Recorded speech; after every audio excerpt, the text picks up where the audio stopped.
Hello everyone, welcome to Hindi Shiksha. आइए आज हम सुमित्रा नंदन पंचे के बारे में डिस्कस करेंगे, क्योंकि उनके प्रमुख नेक्स्ट क्लास में उनके प्रमुख कविता प्रथम रश्मि बारे में डिस्कस करेंगे। इसीलिए कविता के बारे में जानने से पहले कवि के बारे में जानना जरूरी है। इसीलिए सुमित्रा नंदन पंच के बारे में जानेंगे। देखिए, सुमित्रा नंदन पंत उनका जो अन्य नाम है, उनको गोसाई दत्त के नाम से जाने जाते हैं। ये याद रखिए। सुमित्रा नंदन पंच के जन्म कब हुआ था? 20 मई 1900 को। कहाँ पर?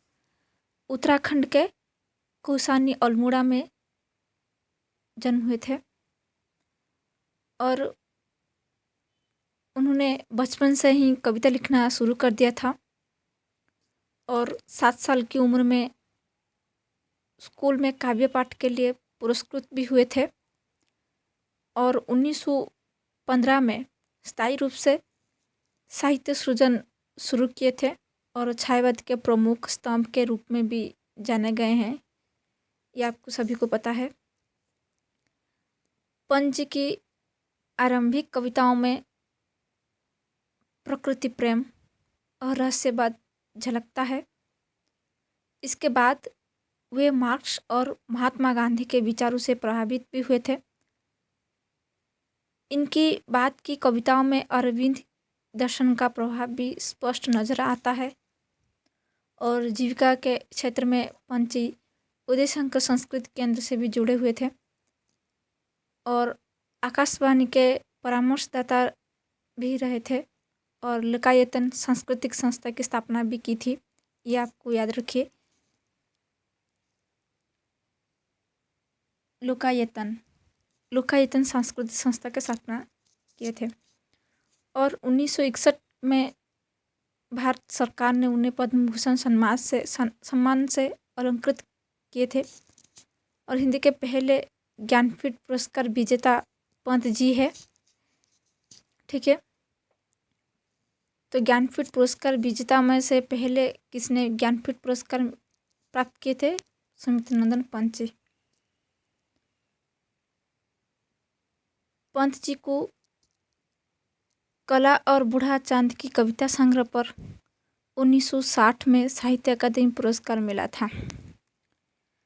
तो पंत जी को जो साहित्य अकादमी पुरस्कार मिला था किस रचना के लिए? कला और बूढ़ा चांद, यह कविता संग्रह है। कब? 1960 में। और उनको जो ज्ञानपीठ पुरस्कार जो मिला था वो चिदम्बरा संग्रह के लिए 1969 में। ठीक है, और उनका निधन कब हुआ था? 28 दिसंबर 1977 में। और उनकी जो प्रमुख कृतियां हैं वो है वीणा, पल्लव, युगवाणी, राम्या, स्वर्ण किरण और लोकायतन। ये उनके प्रमुख कृतियां हैं। और पंत जी को भी प्रकृति के सुकुमार कवि कहते हैं। प्रकृति के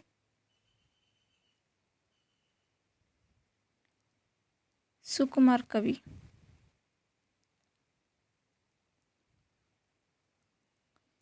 ठीक है, प्रकृति के सुकुमार कवि कौन है? सुमित्रा नंदन पंत। और उनके काव्य में प्रकृति सुंदरी की मनोहर छवियां जो है ये दिखने को मिलता है। और ये भी याद रखिए कि वे कुमल कल्पना के कवि है। तो पंत जी प्रकृति के सुकुमार कवि है और कुमल कल्पना के भी कवि है। और पंत जी ने भी लिखे हैं, कविता करने की प्रेरणा मुझे सबसे पहले प्रकृति निरीक्षण से ही मिली है, जिसका श्रेय मेरी जन्मभूमि कुर्मांचल प्रदेश को है। तो ये उन्होंने लिखे थे। और भी एक लिखे थे कि छोड़ ध्रुव की मृद छाया, अभी भूल अभी से इस जग को। मतलब एक कविता लिखे थे कि छोड़ ध्रुव की मृद छाया, उसमें कुछ है, अंत में है भूल अभी से इस जंग को। तो उनकी कविता जो है वो है आलम्बन, उद्दीपन, संवेदनात्मक, रहस्यात्मक, प्रतीकात्मक, अलंकार योजना, मानवीकरण, लोक शिक्षा, इसी रूप में प्रकृति चित्रण किए हैं कौन? पंत जी ने। उनकी कविता जो है ये आलम्बन रूप में हुआ है। उनके कविता का नाम क्या है? एक तारा, गुंजन, परिवर्तन, बादल, हिमाद्री, नौका विहार, आंसू, ये सब उनके कविताएं हैं। आंसू जो है ये बादल के सौंदर्य का चित्रण हुआ है। और आंसू कविता में एक कोटेशन में कविता लिखा गया है कि बादलों के छायामय खेल घूमते हैं आँखों में फैल, अवनी ओ अंबर के वे खेल शैल में जलत जलत में सैले। ये आंसू कविता में लिखा गया है। और मधुवन, गुंजन, प्रथम मिलन, मधुस्मृति, ये सब स्वयं उद्दीपन रूप से लिखा गया है। और एक भी कविता लिखे हैं जिसमें लिखा गया है कि आज मुकुलित कुसुमित सब और तुम्हारे छवि किन्ह अपार, फिर रहे उन्मद भौर नयन पलकों के पंख पसार। और उनके कविता जो है परिवर्तन, ये संवेदनात्मक रूप में लिखा गया है। इसमें मानव जीवन की क्षण भंगुरता को देखकर आकाश रुता सा प्रतीत होता है और वायु निश्वास भरती सी लगती है। और भी एक लिखे हैं, अचिरता देख जगत की आप शून्य भरता समीर निश्वास, डालता पातों पर चुपचाप ओस के आंसू नीलांकस। और उन्हें मौन निमंत्रण जो कविता लिखे हैं ये एक रहस्यात्मक रूप है। इसमें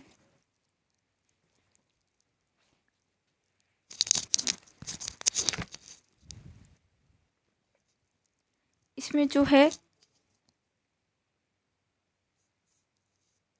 कवि को उस सर्वत्र अज्ञात सत्ता के मौन निमंत्रण का आभास होता है। और देख वसुधा का युवन भार गोर्ज उठता है जब मधुमास, विधुर उर के से मृद उद्गार कुसुम जब खोल पड़ते सुच्छ्वास, न जाने सौरभ के मिस कौन संदेश मुझे जता के मौन। तो ये कुछ पंक्तियां हैं जो कि लिखे थे पंत जी ने। ऊर की डाली ये प्रतीकात्मक रूप है। इसमें काली कली की सलय फूलों का आनंद एवं उल्लास का प्रतीक मानते हैं। तो ये मैं जितने पंक्तियां कह रही हूँ ये सब प्रकृति को लेकर ही लिखे, इसीलिए पंत जी को प्रकृति के सुकुमार कवि कहते हैं। देख सबके ऊर की झली, किसने रे क्या क्या चुने फूल, जग के छवि उपवन से उकुल इसमें कुल किसलय कुसुम सोल। तो ये था ऊर की डाली में। और उन्होंने जो छाया, बादल, संध्या, नौका विहार, चांदनी, ये सब जो लिखे थे ये प्रकृति का मानवीकरण किया गया है। और छायावाद युग के समय में पंत जी ने कोई रचनाएं किए थे जो कि 1918 से 1934 तक उन्होंने पहले छायावादी युग के समय जो रचनाएं किए थे, पहले क्या है उच्छ्वास। वो क्या है उच्छ्वास। ये कब प्रकाशित हुआ था? 1920 में।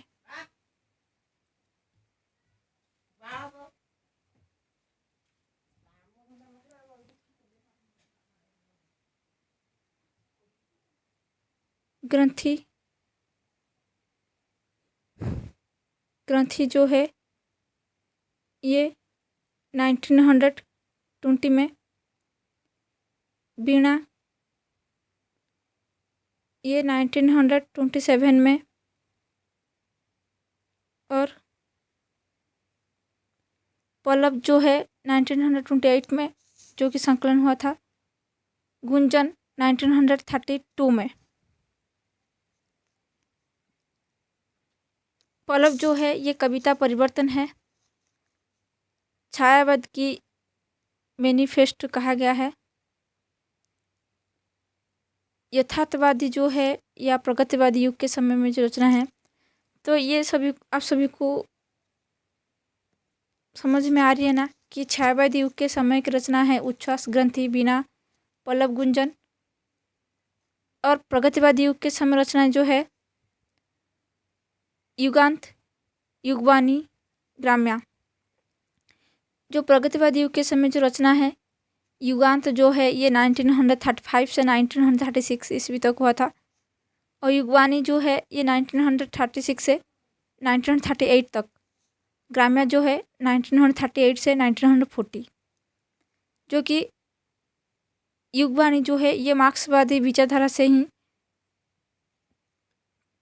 प्रभावित होकर लिखा गया है। युगांत जो है ये पुरातनता, रूढ़िवादिता, निष्क्रिय मान्यताओं के प्रति तीव्र आक्रोश व्यक्त करते हुए स्पष्ट घोषणा किया गया है, जो पुराना पढ़ा गया है और निष्प्रम्भ एवं मूर्तप्राय हो गया है। और ताज कविता जो है इसमें लिखा गया है कि ताज कविता भी हम पढ़ेंगे। इसमें लिखा गया है कि जब संसार में लोग भूखे, नंगे और आवास विहीन हो, तब ताजमहल जैसे स्मारक बनाने की आवश्यकता नहीं है।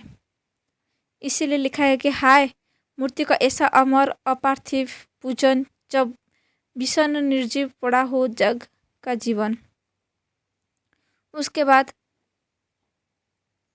अंत चेतनावादी युग के समय की जो रचना है यह है पंथ की, जो कि अंत चेतनावादी युग के समय की जो रचना है वो है स्वर्णध्वलि, जो कि 1948 से 1948 में प्रकाशित हुआ था। और स्वर्ण किरण जो है 1946 से 1948 तक रचना हुआ था। और नवमानवतावादी युग के जो रचना है वो है उत्तरा, कला और बूढ़ा चांद। ये आपको याद रखना चाहिए कि नवचेतनावाद के समय में जो रचनाएं पंत जी ने किए थे वो है उत्तरा, कला और बूढ़ा चांद और अंतिमा, जो कि संकलन हुआ था। अंतिमा जो है ये संदेश कविता है। ये तीनों 1959 में प्रकाशित हुआ था। लोकायतन 1961 में प्रकाशित हुआ था। चिदम्बरा ये 1992 में ज्ञानपीठ पुरस्कार मिला था पंत जी को। और अभिषेकित और समाधिता ये उनके नवमानवतावादी युग के कविता हैं। और उत्तरा की कविता गीत विहंग में उन्होंने नवमानवता का संदेश मिला।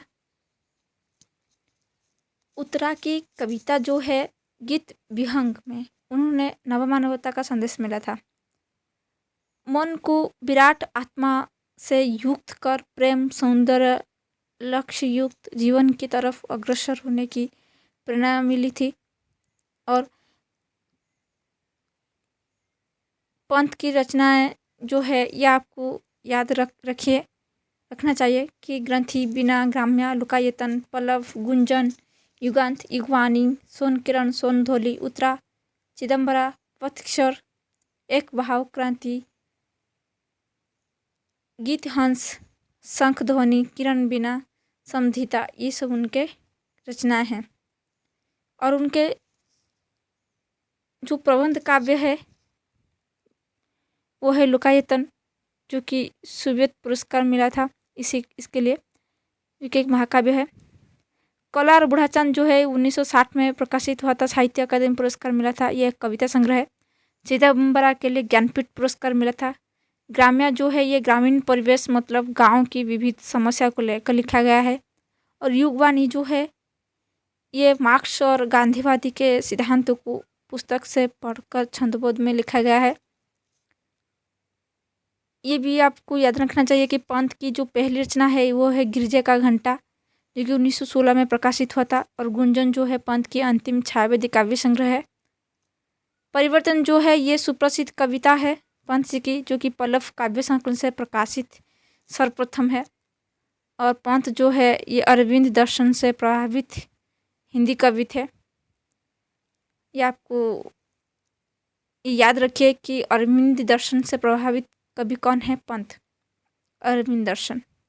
तो पंत प्रगतिवाद, भौतिक दर्शन से प्रभावित हुआ था। कला और बूढ़ाचांद, रश्मिबद्ध, गीत हंस और सोनिमचक, सामधिता, ये सब अरविंद दर्शन से ही लिखा गया है। आंसू की वलिक और पर्वत प्रदेश में प्रवास, ये कविता पंत जी को प्रकृति के मनोहर चित्र है इसमें दिखने को मिलता है। पल्लव जो है ये एक काव्य ग्रंथ है जो कि 1928 में प्रकाशित हुआ था। और महाकाव्य जो है वो है लुकायतन, ये भी प्रबंध काव्य है। ये आपको याद रखना जरूरी है, ठीक है। तो ये था पंत जी के बारे में। तो कैसे लगा?